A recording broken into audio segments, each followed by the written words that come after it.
Okay, so welcome students to my artist talk, and then after this we will draw a hand design together, as well as a Michelle Stoney inspired feather mountain design. Okay, so my name is Michelle Stoney, and I come from the Gitxsan Nation. My Gitxsan name is Dalgamas. I come from the house of Dalgamuch, and I am located all the way up here in Hazelton. But our traditional name is Gittinmax. And yeah, I grew up in Gittimax and Kispiox. I've also gone to school to Prince George and Vancouver Island, but I'll go over that a little bit. Whoops. So I grew up surrounded by my culture. I was very lucky. Grew up with a single mother, but my grandpa, Victor Mowat, was kind of like a father figure to me. And he was also a very well-known Gitxsan master carver. He studied at the Gitxsan school when there was a school there, and also taught in a local high school for many years. So I grew up watching him carve, and then in the summertime we would help preserve salmon. So on the bottom right there's my that's what we say for grandfather. My is in the smokehouse. Then on the bottom left, I also grew up performing in the Gitxsan Performing Arts, and that's a picture of my granny performing one of the dances. This next slide are some designs or some carvings that I made when I was in university. So when I was in elementary school, probably around your guys' age, I went through a few phases. I never thought I would be like an artist, but I remember I did have a phase where all I drew were horses. Then I had a phase all I drew were eagles. And then when I got to high school, I drew Marvin the Martian for all my friends all the time, just from the top of my head. So I look back and I was always drawing. I wasn't always drawing maybe traditional native art, and I never thought I would get into that field. But I always had a pencil in my hand and was always doing that. So when I graduated, I went to university. Me and my twin sister went to Vancouver Island at Malaspina, when it was called Malaspina. Now it's Vancouver Island University. And I always made her take one art class with me. I was super shy all growing up. Never really talked to anybody, never really looked anybody in the eye. Super shy. So I took all of her classes because my twin sister, she wasn't very shy. And I would follow her around everywhere. And so yeah, I made her take classes with me because I couldn't take them by myself. And then after we went to Vancouver Island, we decided to go to school in Prince George. And we were going to school to be teachers. We come from a family of teachers. My mom and dad met while becoming teachers. My older half-sister is a teacher. My younger brother got his teaching degree, but now he's a youth worker. And my sister eventually got her teaching degree, which I would have. But when we were in Prince George, that's when I decided to take a year off and go to Emily Carr, University of Art and Design, down in Vancouver. And that's when I just started kind of living my own life, I guess. And I decided I wasn't going to be shy anymore. The first few years was hard. I almost failed out of my first year. So this was before I went to art school. This is actually the pieces where I knew I wanted to go to art school. And so I said the first couple of years were hard at university. And then, I didn't do my work. I didn't read the material. So I kind of just made it hard on myself, but it was also hard being by myself for the first time. And I wasn't straight out of high school. I was maybe, I think I was, 25 when I started art school. So it's not that young. And I'm glad I did at that age because I think I needed that life experience. But this is probably what saved me and made me stay in art school. My Aboriginal coordinator, I'd go visit that building. It's a place First Nations students can go and hang out. And the Aboriginal coordinator had her office in there, and I'd chat with her, and she suggested I apply for this scholarship for Emily Carr students at the time, and I ended up winning. Okay, back to business. So I ended up applying for it. I won it, and part of it was during the summer, during our summer break, we had to work on a project with a master carver, and I chose my grandpa, Victor Mowat, and we worked all summer and completed an eagle headdress out of alderwood and an eagle bowl. I ended up selling the headdress, and I kept the bowl, which I'm glad I kept the bowl because my yaya has since passed away, and we worked on that bowl together. And then when I was in Emily Carr, well, actually, I like this slide because it kind of talks about my time in elementary school, and I kind of had a hard time. I was very into art. I always did art as extra credits for things. I loved all the art projects we did in school, the poster contests. I love the poster contests. But one poster contest, my teacher told me I couldn't copy Archie comics or anything like that. And I wasn't tracing the comics, but I didn't draw anything original at the time. I was never very creative to draw from the top of my head or create my own characters. But for this one poster contest, I remember it was a winter one, and we were supposed to draw a winter scene. So I took a bunch of Archie comics. I did a lot of research, looked through all these comics, found some cartoons that I added skis to. I changed positions of some and made them all fit on a ski hill. So I did have to change a few things around and do that. And she took me out of the class. I thought I was excited. I thought she was going to tell me I won or something. But she told me that I couldn't win the poster contest because I copied Archie comics, and that I wasn't allowed to copy anymore. But the sad part of the whole sad part of it was that the winner ended up being one of my friends. Well, they're all my friends. And he did a great piece, but he copied it straight out of Calvin and Hobbes comic, and I guess she didn't recognize that one. She just recognized Archie comic figures that I used. But that kind of discouraged me as a kid growing up because I thought I was being creative. I know I was copying, and I wasn't saying they were my own designs, but I was copying comics or whatever was already being made, and I was changing them around and making them my own. I never traced at that time. I never really did do any tracing, but that kind of discouraged me, and I always remember it to this day.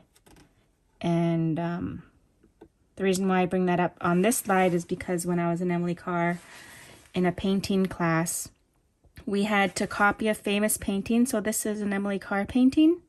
So we had to copy it, which I was like, what the heck? I thought we weren't allowed to copy things that I already made. So we copied it, but then we added our own designs in there. So this is one of the first times I start putting my own form line into the design.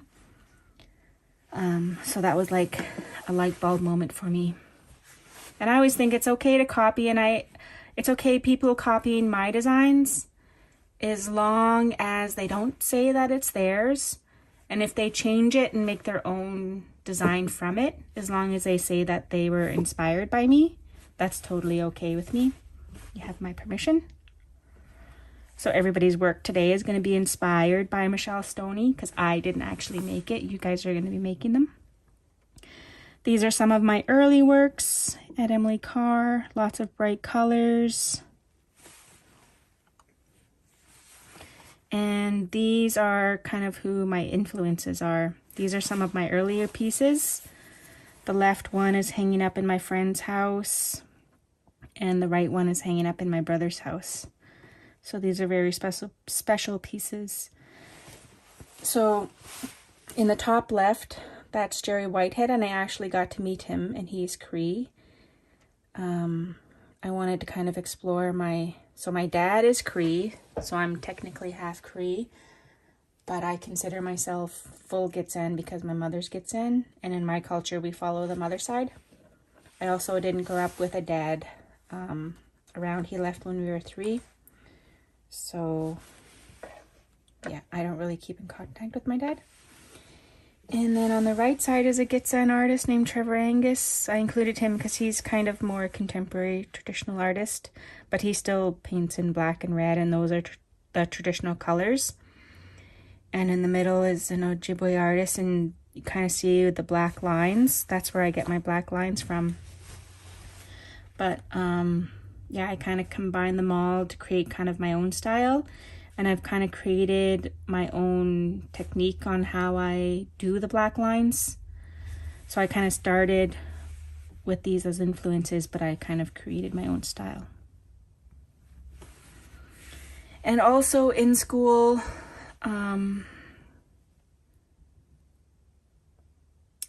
I told myself I was going to try new things because the old Michelle always said no to everything. I never tried new things. I was too shy. So in university, in art school, you go around in little classrooms, just like your guys' classes.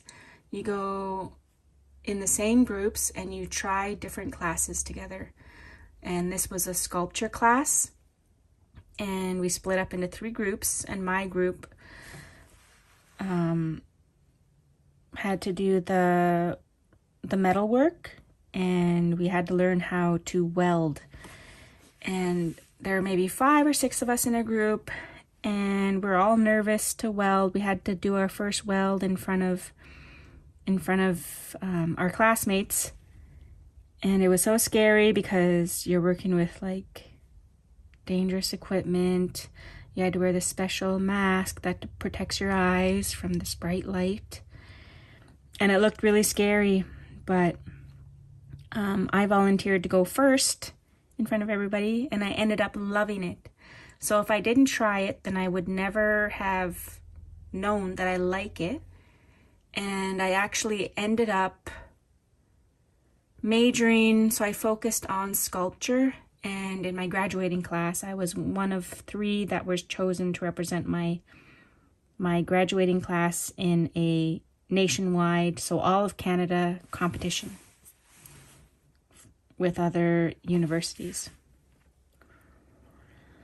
Another thing I focused on at university was silk screening.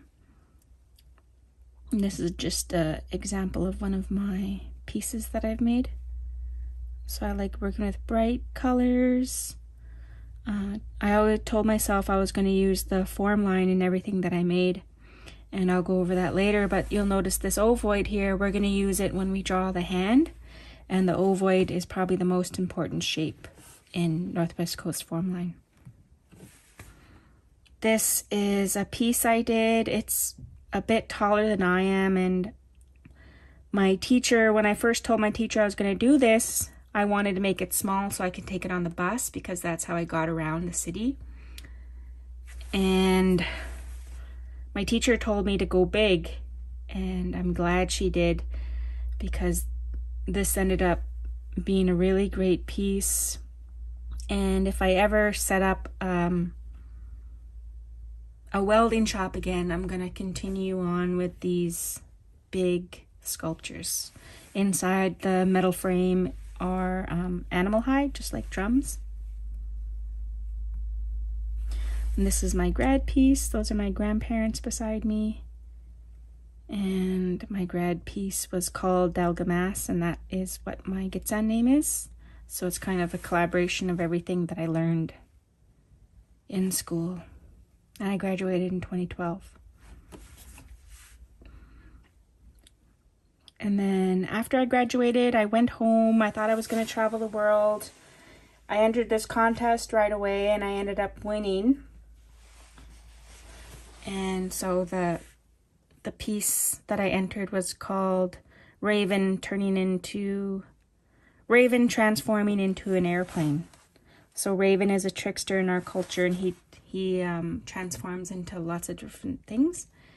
And this one he's transforming into an airplane.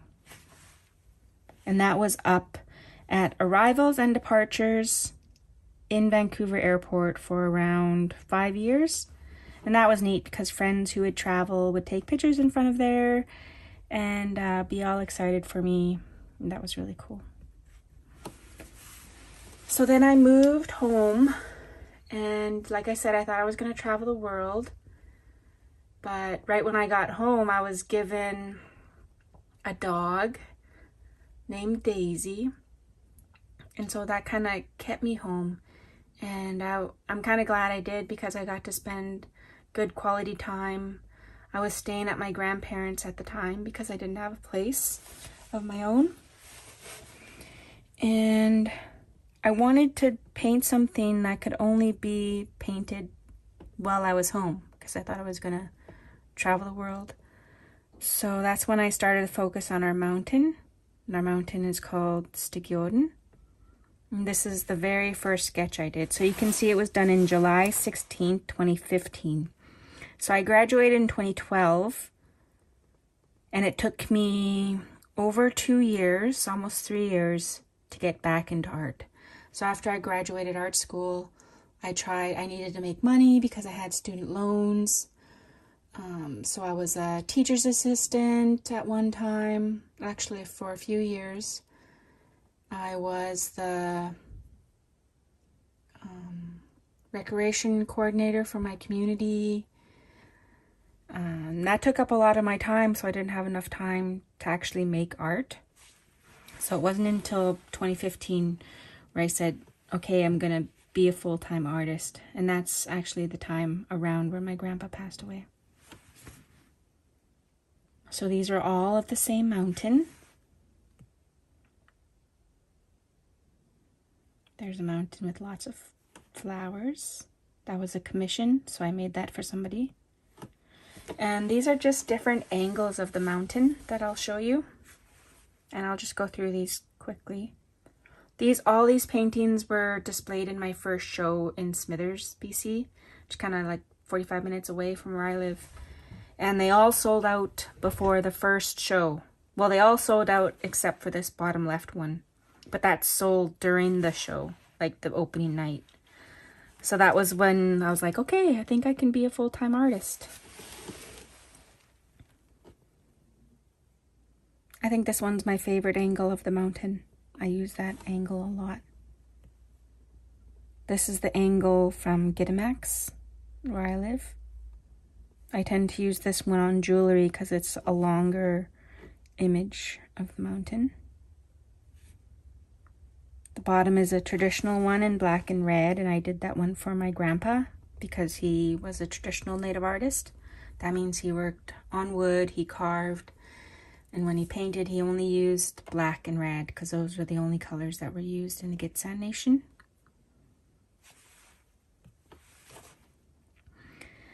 So after that, now I'm starting to get into incorporating animals into my nature scenes. So here you have a mountain on top of a salmon. Then you have the Bear Mountain. There's a fox I did for my brother for a gift to his wife. And on the bottom there are a couple drums. Those are both commissions, so people asked me to make those.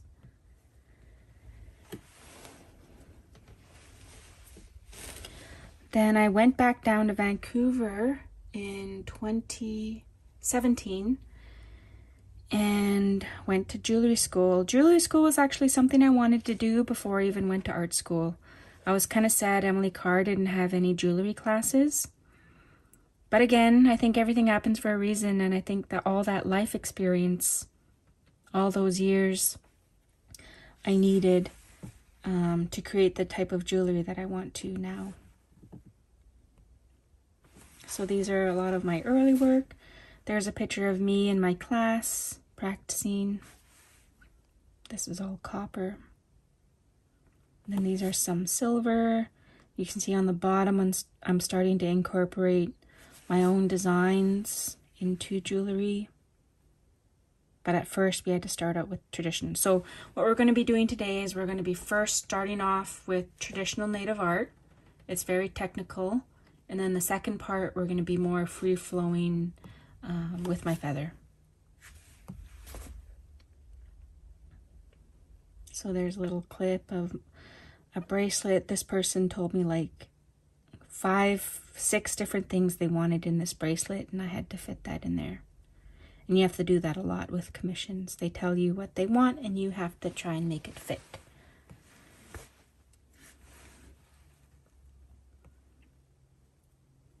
This is a commission I did that ended up being one of my stickers, and I think it's also in my coloring book. Some of you may have colored that. And these are the very first designs I've done on my computer. The unicorn was actually the first one, and I made that for Young Adult Cancer Canada. So here I am down in Vancouver. Well, I was down in Vancouver for jewelry school, and while we were in school, one of the teacher assistant, her name was Sharifa Marsden, and she was very well known for murals. So while we were waiting for our supplies to come in, she got our class to do a class mural in our class. I think I said class a lot there. But anyway, she recommended me for this project down in Vancouver, which is on Cordova and Columbia, if any of you guys happen to be driving down there. And there were 3 of us working on there, and this this frog design that I'm standing in front of is my very first outdoor painting that I ever did. And it was probably in the hardest spot, which I'm probably glad I did, because after doing that, I knew I could do anything that I put my mind to. I also got to learn how to ride a scissor lift, how to put together scaffolding, how to work a boom lift. I got my tickets for that, so that was pretty cool. And then I got to come home all the way back to Hazelton and make a community mural in our new ice arena. So I'm so glad I got to do that. And my family was there to help me. Those are all pictures of my family.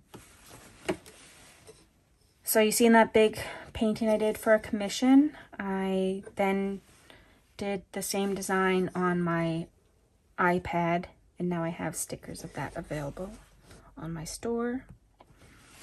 These are also images I have for stickers, and I do all of this on my iPad. If any of you have an iPad, I recommend Procreate and an Apple Pencil. Apple Pencil is very important. And then I just added these ones because I kind of wanted to talk about the hand design. I made this last year for the Orange Shirt Day, and I made it because the local high school the high school teachers wanted a shirt that represented the survivors of residential school in our area. So I designed this. I asked them kind of what they wanted, and my twin sister, she is a teacher there, and she kind of asked the teachers what they wanted, and they just said maybe a handprint. So as soon as they decided they wanted a handprint, I kind of all of a sudden had an idea in my head what I wanted, and it's probably the fastest design I ever made. Doesn't mean like it was easy to make, but the design just came so naturally. I think it had to be done.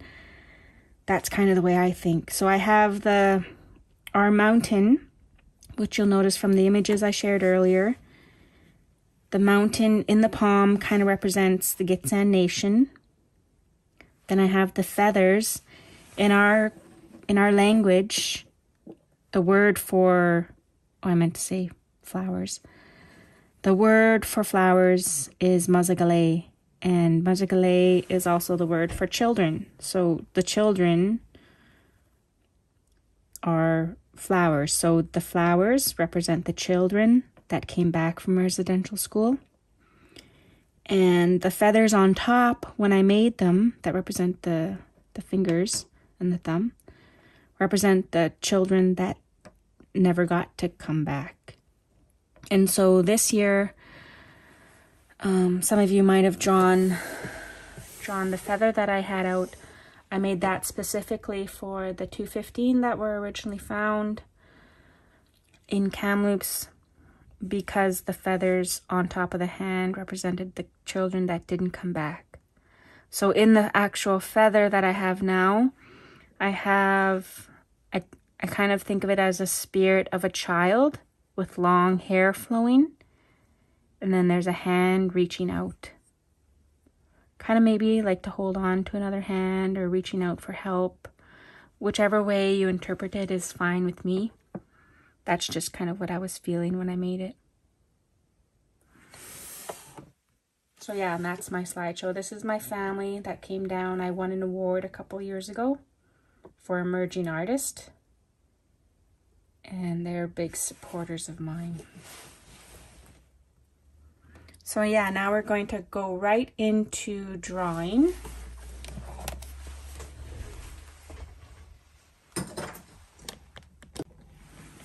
Okay, so the first one we're going to do is the hand. And I like teaching this one because it teaches form line. So all you need is a paper. I recommend having the paper on the flat surface. I am going to use a 5B just because it's a little bit darker, but I recommend just your average HB pencil. And you're going to need an eraser. We're not erasing every single line we make. This drawing is just a sketch. It doesn't have to be perfect, but there are going to be some guidelines that we're going to erase, and I'll tell you when we're going to need that. And if you have one, maybe a black and red marker, but for this one, we don't really need a black marker. When we get to the feather, we'll need the black marker. Okay, so first we're going to start with just tracing our hand. And when we trace our hand, these are just going to be guidelines. So we're going to be erasing this after. You can spread your fingers out as much you want. You can have them straight. I wouldn't really recommend the fingers side by side because you're going to need to trace it. So it's up to you. And like I said, when we trace it, you're going to erase it. So you don't want to make the lines too dark. So don't push down really hard. You can tell you're pushing down really hard if you like shake and make it really hard. But just nice and loose. Just hold your pencil loosely in your hand and trace around your hand. I'm going to do it a little bit dark only because I need you guys to be able to see what I'm doing.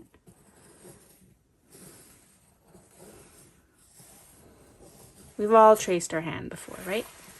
So there you have it. There's my hand. Okay. Now we're going to do some guidelines. And the first thing that we start with in Northwest Coast Form Line is called an ovoid. And if you learn anything today, I hope that it's maybe even the word ovoid. Okay, that's the most important word we're gonna learn today. And this is the ovoid right here. So if you remember my slideshow with all my pictures, you'll notice that one where it was just all ovoids. It's because the ovoid's the most important one. So we're gonna see where our highest point is up here. And we're gonna draw a faint line. So your line doesn't have to be dark at all, and we don't have to use rulers, right? Because we're just gonna erase this line. It's just a guideline. Doesn't have to be perfect. We're just gonna do a straight line right across. As straight as you can make it. And then we're gonna go down to our lowest point. It doesn't even have to be our lowest point down here. You can move it up a little bit if you want. I always tend to go down right at the lowest point, but I'm gonna go up a little bit higher. And I'm gonna make a line perpendicular to this line. So it's gonna be exactly like this line. So as I make it, I even look at this line as I'm making the bottom line. So there's our line. Okay, now we're gonna make a box. We're gonna complete our box. We're gonna take this side over here and we're gonna make a line straight down. Doesn't have to be perfectly straight. As straight as you can make it. That doesn't mean try and make it all wonky, but you know, just try and make it as straight as you can. We're gonna take the furthest point over here from the palm of our hand and draw another straight line down. Okay, so now we have a box. It's not a perfect square. I would call maybe this one along like a rectangle, but ovoids can fit into any size square, any size rectangle. We can fit an ovoid anywhere. And the ovoid is usually the biggest shape in designs. So now we're gonna cut this in half. So we're actually gonna do like some dotted lines, and all these lines that you're making right now, we're gonna erase them. So make these nice and light. And remember, I'm doing them dark just because you guys can see it darker. But you guys, I expect you guys to make it nice and light. If I were to make it light, you wouldn't even be able to see it. So I didn't use any rulers. I just eyeballed the middle. Okay, now we're gonna go from the top. And this is actually gonna be a line we're not gonna erase. So I'm gonna use a Sharpie, but you guys are gonna continue to use the pencil. Okay, I'm only using a Sharpie because these are lines. If you see the black lines, that means those are lines that we're gonna keep. And I've been practicing a long time, so I don't have to erase my Sharpie lines, hopefully. So we're gonna start at the top. And when we get to about halfway, you can put a little dot halfway if you want, like where you're gonna finish. But we're gonna start up here and we're gonna do a curve, just like if you were gonna make a circle. Okay? So we're gonna start at the top and we're going to not follow any of those other lines. We're just gonna concentrate on this line and this line. And we're just gonna make a big curve like you're just starting to draw a circle. And we're gonna connect it to the side. Okay?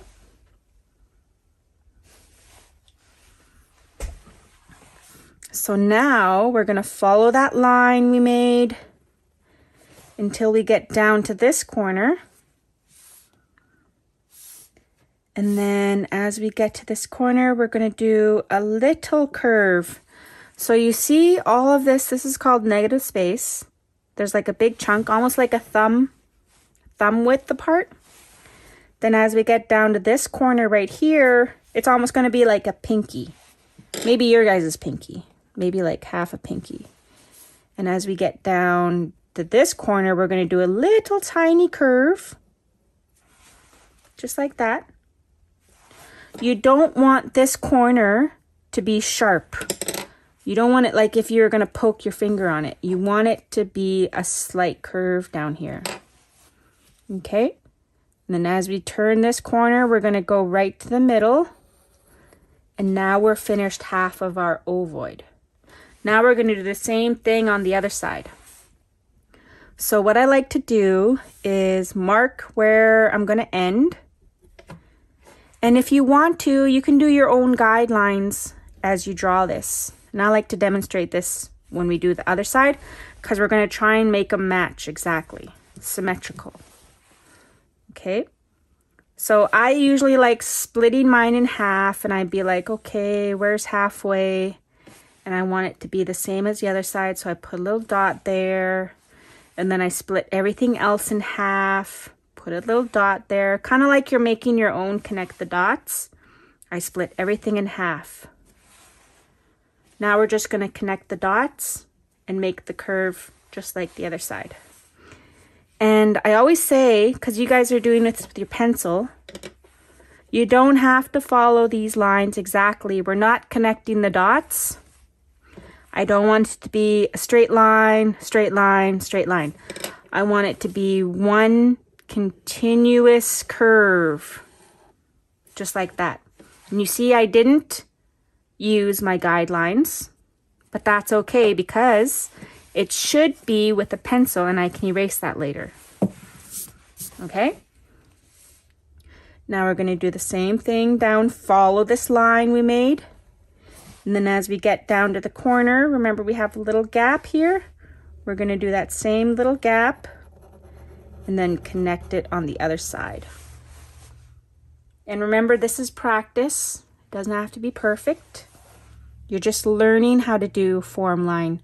When I was going to school for the jewelry school, I had to draw ovoids literally for 2 weeks. All we did, we had to go to school from 8 to 3, just like a regular school, even though it was like a college. We had to go to school from like 9 to 3. And all we were able to do was draw ovoids. That's actually where my octopus came from, but that's a whole nother story. So now we're going to do the ovoid on the inside. Okay. So the bottom of the ovoid, this little gap right here, is probably the size of your pinky. So it's probably like 1 centimeter. So let's put a little guideline there. And the kind of rule of thumb for the ovoid is the top is always at least double the bottom. So we'll go 1 and then double that. And that's usually how thick the top is. So it could even be thicker if you want it to be. So it doesn't have to be perfectly double the bottom, but it has to be at least double the bottom. Okay. Now we're going to do ovoid to go inside here. So I like putting guidelines when I'm teaching. So our side is going to come to here, and that side right here is going to be the same as the bottom. It's going to be the same thickness all over. So I like putting dots about the same thickness. Okay, kind of like connect the dots. And this angle right here is going to be your biggest curve. And remember I said you don't have to follow those guidelines. As you're drawing, as you're connecting the dots, you don't have to copy them exactly. Okay. Now we're going to do the same thing on the other side. I like putting, okay, where does it come over here? And do it kind of the same on both sides. Put a little dot, and it's going to be the same thickness all over. So right here, this path inside here is going to be the same thickness. So let's put our little dots. Okay. Now we're going to do this curve. And again, you can draw that curve by hand, like by eye if you want to. But if you need some more dots like we did on top, you can break it in half. And then break each one of those in half. But remember, as you draw it, you don't have to follow those, which I seem to never follow. And there you have an ovoid. That's probably the hardest thing we're going to do. Okay. Now we're going to go to the fingers, which is probably the funnest part. So everything starts from the ovoid. Now everything's going to run off of this ovoid. So I like to say like we're doing a running start because it always like makes you run faster, right? When you're playing games, you always back up and take a running start. And we're going to continue this line, follow the pinky, and then we're going to stop where the pinky ends on top. Okay. And you see I didn't even follow my pinky right here. There was a line right here. I didn't follow that exactly.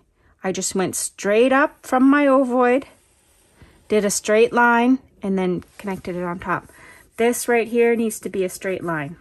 So don't follow your fingers. My fingers are all wonky from playing basketball when I was younger, like jams on my fingers, so some of them are wonky. But these right here, where it ends, that's where we want to end right there. We're going to try to do a straight line. And one trick I can tell you for straight lines is the slower you go, the wonkier it's going to be. So if you look where you're going to finish and you go as quickly as you can, your line's going to be straighter. That just takes practice. So for our next finger, we can put where we want to end. We want to end it up there. We're going to start at where we ended here. And we're going to go straight up until we get close to where we want to end. Then we're going to do like a U, go around the corner, and then where our fingers come together, where we marked out, another straight line. Try to go as straight as you can. I know everybody's not going to have perfectly straight lines, but it's just practice. People always say, Michelle, how do you do such straight lines? It comes from practice. It wasn't perfect right from the beginning, and it's still not perfect. So there's our ending point up there. We're going to start down here, straight line, curve on top, maybe mark where we want to end. Up here is like a U shape, which I'll go talk about more later because that's actually one of the shapes we use. And then it's a straight line down. I'm probably going too fast. Usually around this time when I'm doing it live, kids are asking me to slow down a little bit. So I'll take a drink of water.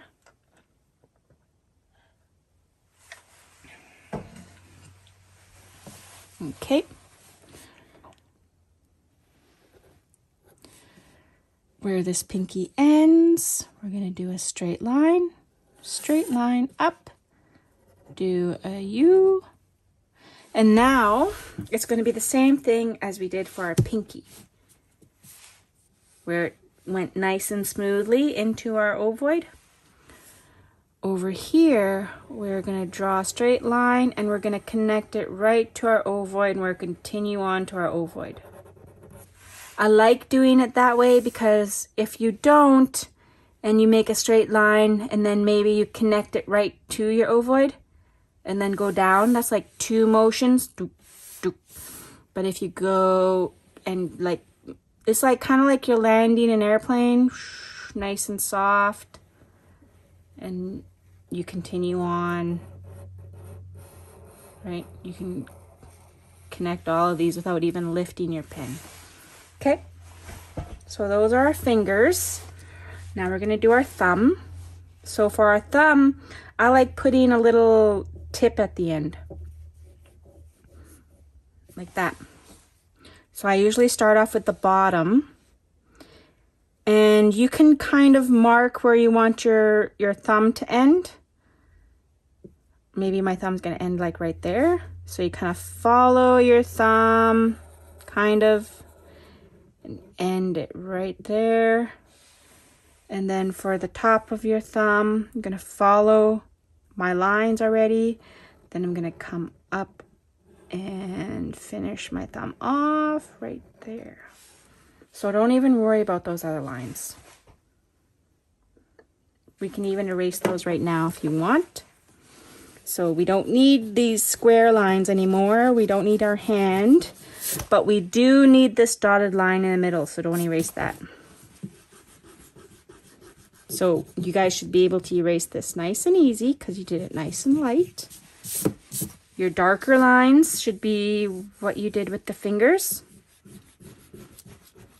And right now we're just erasing the lighter lines, which were kind of like our guidelines.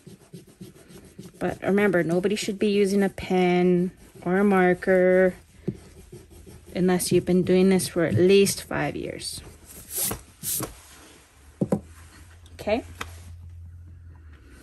Now we're going to flip our hand around and make our pinky face yourself. So face your pinky to you. Okay.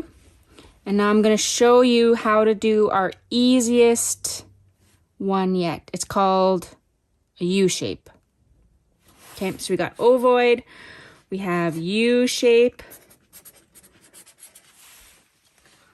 They're probably traditional names for these. I don't think these are traditional names. These are just what people came here and they named it.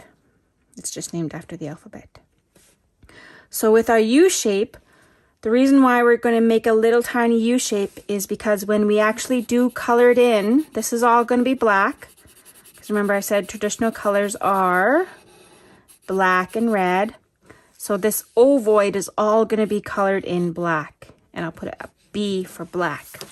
I did upside down B, so you can see that's for black. When we color this in, we want this to be black too, but there needs to be a white space in between here.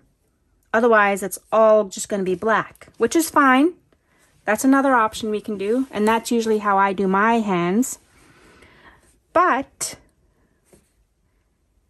if we just put a tiny little, like a divider, so we have like this gap, now we can color this in all black.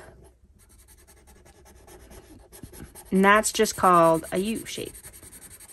So this will be black. I won't color it in now, but it's just so that there's this gap there. And we're only really connecting at this tip and we're connecting here, so it's not too big. Okay? Next, we're going to split this finger in half, just like we did with the ovoid. So let's divide it in half. Okay, we're going to start right in the corner, just like we did for that easy U shape right there. Start in the corner. We're going to go like we're going to do a U shape. But then as we get closer to our center line that we made, now we're going to start to hover around the center line until we come to a tip. So I'm going to make it end up here. And this is called a T shape, because when we're done, it's going to look like a T. Okay, now we want to do the same thing on the other. So there's lots of same on both sides in Northwest Coast art. Lots of symmetry. So we're going to do the same on this side. It's thicker here, and then as you get up, it tends to go until you meet at a point. And that's going to be a sharp point. Can't really see the sharp point with my Sharpie, but it's sharp. And that's also going to be black. So this will be colored in black.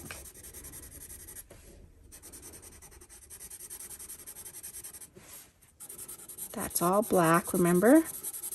And there's this gap, and that's white space, but also negative space. So if you were to paint it on wood, it wouldn't be white, it would be the color of the wood. So that's why I like calling it negative space. Okay, our next shape. So usually when you're drawing a hand, you just pick one of these shapes. You can pick your favorite shape and put it in each finger. Or you can practice all the shapes that I'm doing right now and have a different one for each finger. For this one, we're going to split it in half again. Okay, we're going to start in the corner and we're going to do a U shape. So for a U shape, we're just going to make the letter U inside of here. So we're going to go down, and as we get, we're going to make the letter U. But it's not really the letter U because it's kind of flat at the tip. It's like the letter U if you're to like push the bottom of it. So that's also the letter U. That's a bigger U shape. So there's a smaller U shape and there's a bigger U shape. This is also black up here.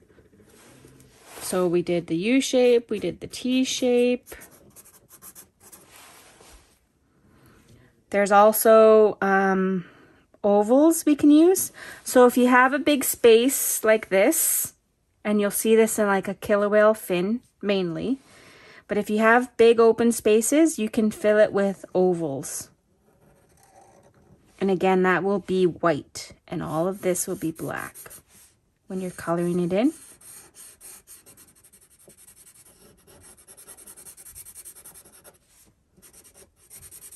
Okay, black. Now for our last one, oh, I called that one the pointer finger, I think, but this one's the pointer finger. For our last one, we can do another T shape because those are the hardest ones to do. Need the most practice. I would say the hardest thing to do, you want to do it the most. Even though it's so hard, you probably don't want to do it again. It's better if you just keep doing it over and over and over until it becomes easy. So with the T shape, we're going to start in the corner. We're going to hover around this line. Then as we get closer to the center line, we hover around the center line. And we do the same thing on the other side. And then we connect at the tip. So now's a good time to talk about the differences between Northwest Coast form line and Coast Salish art. They're both native art, but they are different. Okay, so Northwest Coast art, our T shapes are like this. Okay, very pronounced. These corners are really sharp, right? And you come at like a point right here. So that's called a T shape, and this is called, these are all Northwest Coast form line. Okay. Down in Vancouver and on Vancouver Island, you get Coast Salish art. And with Coast Salish art, these are kind of the shapes you'll find. And this is called a trigon. It kind of looks like a T shape, but these lines here aren't as curved. They're kind of all the same curve all the way around. And that's a trigon. Okay. So in today, I know a lot of you will probably look like this. That's okay. If you're doing Northwest Coast form line, you're trying for more of this shape. Okay. But I know a lot of people start off like this. This is kind of what we want. But if you're going for Coast Salish, good for you. You did it. That's Coast Salish. Okay. Now for our thumb, I just like doing this little gap right here. Easy U shape. Then this will all be colored in black. So let's turn it back around. Later on, you can color that in. That's all going to be black. And inside here, I like doing a face. If not, if maybe you're like a younger class, or you can stop it right here and you can put anything you want inside there. You can put like maybe some trees or your own little drawing inside there. That'll be nice. But for anybody that wants to try, we're going to try and do this little face, which I usually put inside a lot of my ovoids. So this is halfway. We're going to go halfway again. Put a little mark. We want to leave gap in here for the teeth. So we're going to make a curve, and then we're going to connect it to the side, but not straight to the side. We're going to make a curve, kind of go up and follow that inside ovoid. Okay, so that's the first line. Sorry if I'm going too fast. I've never recorded it not in front of a live studio audience. Now we're going to do another line starting at the same place. This is the lip that we're doing, this lip right here. And that's the nose, that's the nostril. And this is what's inside of that feather I did for you guys, for all the schools to color. So we're going to start here. We're going to kind of follow the same line we just did, but have a little gap in between there.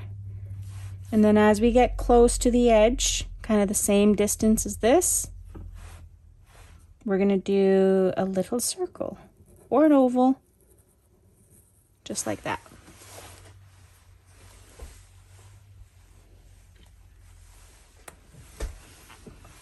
Okay, now we're going to start in this point right here, and we're going to continue our nostril and connect it to the inner ovoid.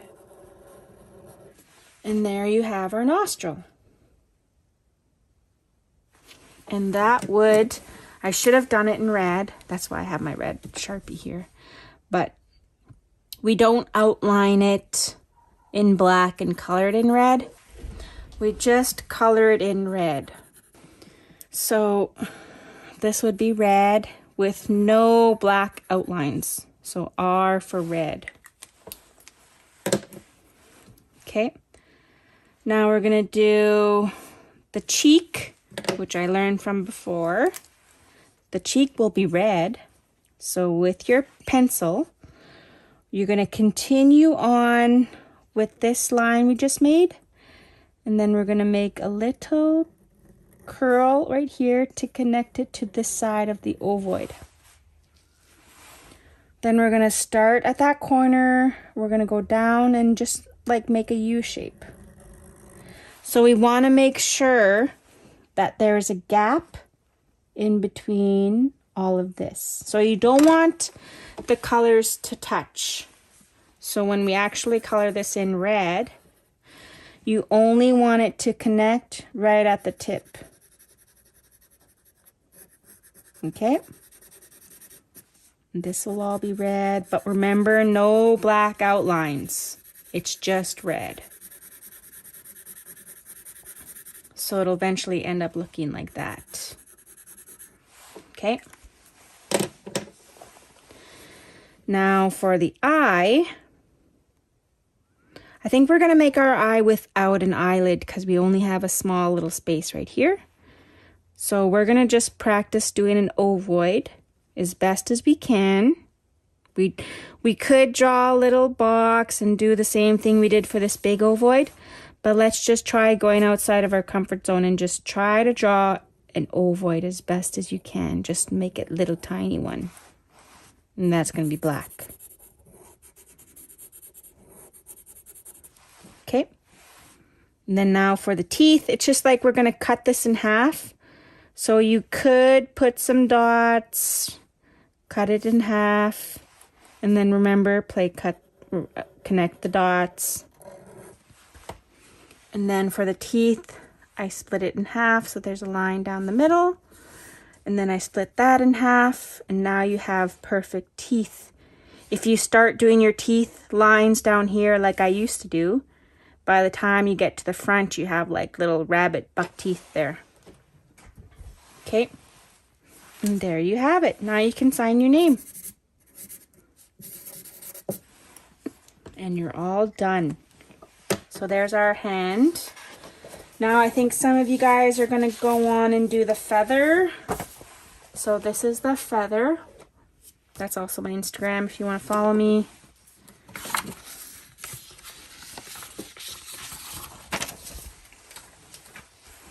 So our feather is going to go with the landscape. So landscape is just the long part of the paper. And the feather is a little easier. So we're not going to take as much time on the feather. Okay. And I'm just going to use my marker. But you guys are going to use your pencil. Okay. So we're going to mark the top of the feather. And then we're going to mark where we want to end. But we're not marking where we want our feather to really end. We're marking where we want the inside of our feather to go. So we want to save quite a bit of space over here. Okay, so let's save a lot of space. I'm going to put my end dot right there. Okay, and now it's going to be kind of like a sharp curve to start with, and then it's going to be a straight line. And this is why I said it's best to draw flat on your table, because you're using your hand as a guide to rest your pencil on, and you're going to probably continue, some of you, off your paper. So it's best if it's just nice and flat. So you can draw those dots, but I think it's best for your first line not to have any guidelines. Okay? So now we're just going to play it by ear. We're going to go do a slight curve and then almost a straight line. And see, I ended close to my dot. I didn't worry about ending right on there, but that's just there as a guideline. Okay? Now with the inside of our feather, we can do our guidelines now. I want this part to be a little thicker, so I'm going to put a dot there. And then I kind of want it to go thinner until we meet at that point. Okay, so I'm going to start here, kind of follow these, but not really, and then end at a point. Okay, does not be perfect. And then sometimes when I'm doing this feather, I say you can put any landscape you want up here. If you come from like a place where there's more hills, then you can draw hills. Or maybe there's just trees. That's okay. But I love that mountain that I showed you guys, so I always try and put it in everything. And I always start with this middle, kind of like triangle. So I do the top of that triangle. And then I want it to gradually slide, just like when we did that ovoid. Continue it on. So I don't want it to be a sharp curve right here. I want everything to be nice and flowy, like gently landing. Okay, we're just going to do all our lines first. Once we do our lines, if you have a black marker, then I'm going to show you how I do my black details, where I go thicker, where I go thinner. Okay, so now I like doing a higher peak right here, and a lot of people say I put M's into my design, but that's just how I do it. But now I like to think that I put as many M's as I can, and so we're gonna do like 2 peaks, which is like an M, and then make it connect down there. Right, now I'll have like a little hill. And then let's have a little, you can have like a little peak up here. Another little peak. And even another one if you want. So it doesn't have to, see, every time I do my mountain, it changes a little bit. Okay. Now, I want to do my feather, the bottom part of my feather, kind of like a feather. So the top part looks like a mountain. The bottom I want more to look like a feather. So the bottom, let's have a little, you know, those little like fluffy pieces. They can be any shape you want. I just did 3. Okay. Now on the bottom here, we can put a guideline. So this you're going to draw nice and light. So don't do a dark line. We're going to do like maybe an inch, just like that. So that's my guideline. I'm going to erase that later. So now I'm going at that tip right here. I'm going and making a curve until I reach that guideline, and I'm just going to follow that guideline. And then, so this part here is starting to look like a feather, hey? So there's my little gap in my feather. Some feathers don't even have a gap like that. So if you want one, you can put as many in as you want. Maybe you can even do like a small one like that. So there's like, it's very random with feathers, right? All feathers are different. So feel free to put as many of these little gaps as you want. Now we're getting to the end of the feather, and I'm just going to go around, and then I'm going to, like almost like I'm doing a circle, and I'm going to connect it to my mountain. And you can put guidelines on for this. For people that don't feel comfortable, you can say, okay, I want it that thickness. And then follow the guidelines.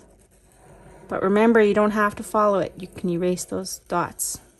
And then I'm going to connect it. Everything connects. Okay. Now we're almost done. See, I told you this feather, I'm kind of maybe going a little bit too fast. But there is no right or wrong way to do this. Everybody's feather is going to be different, and that's what I love about it. So over here, I'm just going to do a little, like a few rolly mountains. I like doing like little hills, I mean. So I'm going to do a little hill, then I connect it to my mountain, do another little hill, connect it to my mountain. And then right here is usually like a snow-capped place, like on the mountain here. So I usually do like a little hill, then I do another M for Michelle. And there's our feather. So after we're finished with the outline, just like we did for the hand, we did the whole outline. Now we're going to fill it in with all the little details. In this little spot here, you can see I have a circle, but you can make up your own shapes. I taught you how to do the ovoid. You can put ovoids in there if you want. I would be really impressed. I taught you how to do a U shape. I taught you how to do the T shape. There's also that oval, which is just an oval. You can also use circles. Those are all shapes we use. There's also an S shape, but I didn't teach you that. So if you have that shape in there, I'm going to be super, super duper impressed. I guess this is kind of an S shape right here. Okay, so in here you can put anything you want. You can put like a moon in there if you want. You can put a star. I'm going to put a star, which is, stars are used a lot in Coast Salish art. But you can use a star with anything, right? And then in here, I like putting a T shape.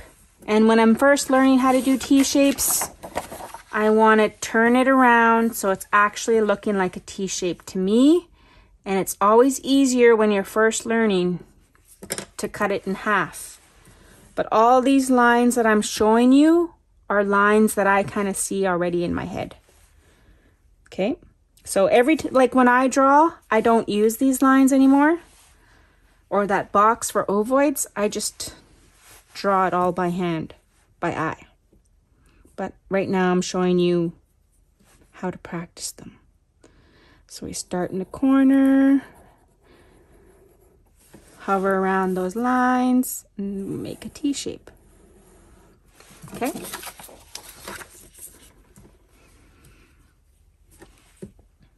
Right here, I had some big open spaces. You can put some circles in there, right? Here would be the perfect spot for a U shape. So we start at the corner. The U shape doesn't go straight to the end. You have a big space in here. And then you end at the tip. Ooh, maybe a T shape will fit in here. You can put a little T shape in there.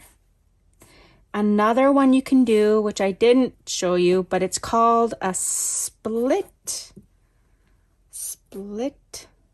Oh, I spelled that wrong. Split U. And it's just kind of like a W. I like calling it a W, but it's called a split U. So let's cut this in half. And we're going to do a U right here. Then we're going to do another U right here, and that's a split U. It's because we're splitting that U in half.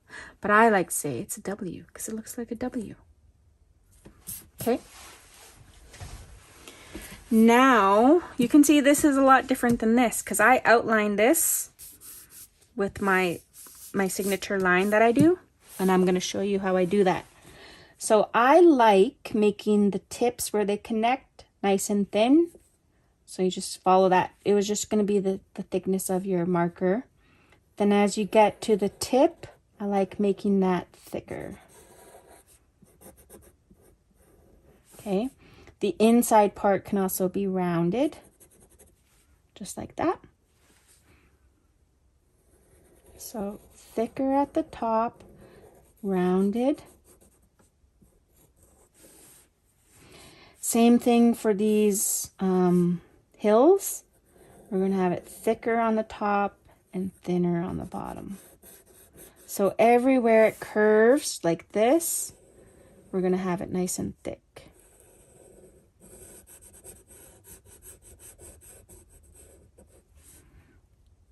So thicker here and thin where it meets.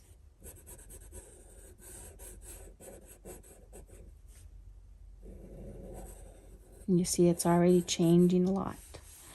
So right where the pointy parts are, those are thicker.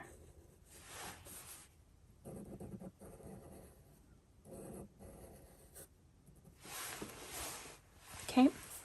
And inside, these are curves also, so those are slightly thicker.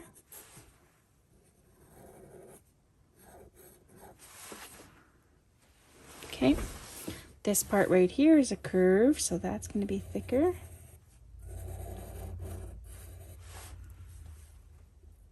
Now this part down here is thicker. And then I also like rounding that off right there. Sometimes I'll even put the black lines as a U shape and fill all of that black line in. So this part up here is a little thicker, right? This might be like a U shape, and then I'm filling the rest in with black.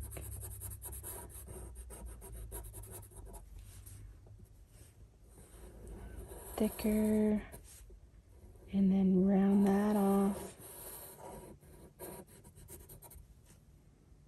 Thicker here, thinner on the sides. Okay, and then thicker on the curve. You can make that whole curve a little bit thicker. And there you have it. Then you can sign this one too.